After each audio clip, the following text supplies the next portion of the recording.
Ooh, it's kind of hot. Though I think it was a lot hotter last month. So you know what that means? It's almost the fall season. You know what that also means? Back to school. No. Well, honestly, I know some of you have already started school. I still got a couple more weeks left, so. Of course, there's more to school than just homework and drama. By now you finally found a group to hang out with that'll probably last a long time.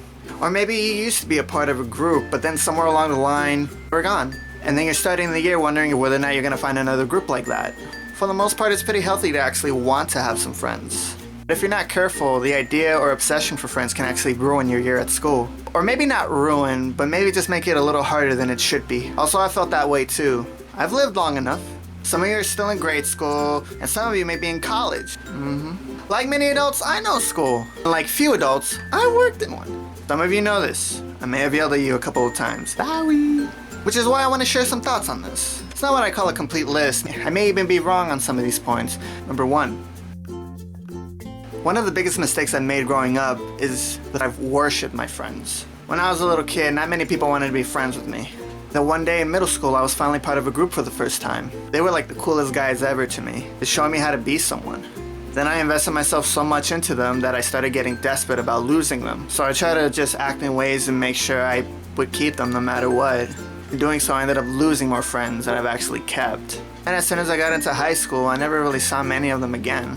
They all drifted apart. No! I freaking no! Elfie has fallen. You can just say I was just a kid. And that is true. When you're young, you really don't know what you're doing. But still, I can feel echoes of that desperation even though I'm a grown man. Which brings me to my next point. I had a friend in 5th grade who we would always talk video games with. He would still hang out with me even though I got bullied on the bus. Then years later, when I was in 11th grade, you know how you're around the school, sometimes you have a group in the mornings that you hang out with just because it's the friends you really hang out with. You're not there until the moment the bell rings for first period. So yeah, that morning I was hanging out with one of those groups. Same guy who was my friend in 5th grade smacks me in the face. And later on that he had some issues, so I let it go. What sucks though is that the group that I was with, I lost their respect. But if they were really my real friends, what they should have done was instead of losing respect for me, they could have at least stood up for me. I really like fight him or beat him up or whatever, but at the very least say, yo dude, why would you do that? Humiliation and embarrassment. If you're in college, you know this happens too. You meet a group of people in your classes, and then later on all you ever do is spend time with them. But then once the semester's finally over, you never really speak to each other again. You see this kind of thing happen with little kids and kids who are like super close in 3rd grade, and then they're ignoring each other in 4th grade. So even among children, friendships are pretty rare. But on the bright side, you always have those same 3 kids that always hang out with each other. They're in the same class for 4th, 5th, and 6th grade. Oh, I am defying gravity. I give up, people. Which is why it's sometimes good to remind yourself that friends aren't always everything. So I had another friend who every morning I would always practice football with. Then even after high school, we eventually just drifted away. Leads me to my next point, number 3. By faults, I don't mean quirks. I mean stuff which adds burden to your friend.